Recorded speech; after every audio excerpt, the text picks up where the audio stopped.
વાત કરીએ દાંતામાં ભેમાળ કવોરી ઉદ્યોગના કારણે મુશ્કેલી સર્જાઈ છે। આસપાસના વિસ્તારના લોકોને હાલાકી ભોગવવી પડી રહી છે, ત્યારે ધૂળની ડમરીઓ ઉડતા લોકોને સમસ્યા થઈ રહી છે। ત્યારે દાંતા સતલાણસા હાઈવે પર 45 જેટલી કોરી પ્લાન્ટ છે। ભેમાળ ગામમાં 14 ડોમર પ્લાન્ટ માટી ઉડવાના લીધે થઈને ગામના લોકો બીમાર પડી રહ્યા છે। હાઈવે ઉપર બ્લાસ્ટિંગને લઈને ડુંગરો પોલા થયા છે। બધા ભેગા થઈ અને આપણા ગામની જો સારી ભલાઈ માગતા હોય તો ગામના સરપંચ બરપંચને બધાને મારી અપીલ છે કે આ બધા ભેગા થઈ અને આ પ્લાન્ટનું કંઈક વિશે જાણવો।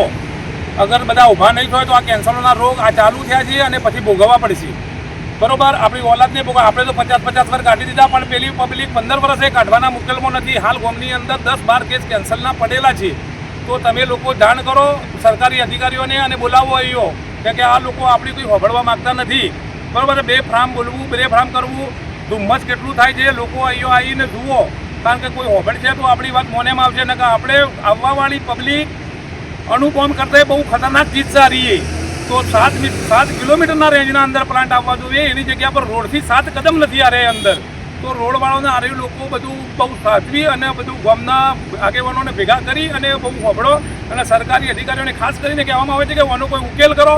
200 મીટરનું રેન્જ આપવામાં આવી હતી, એ ક્યાં ગઈ?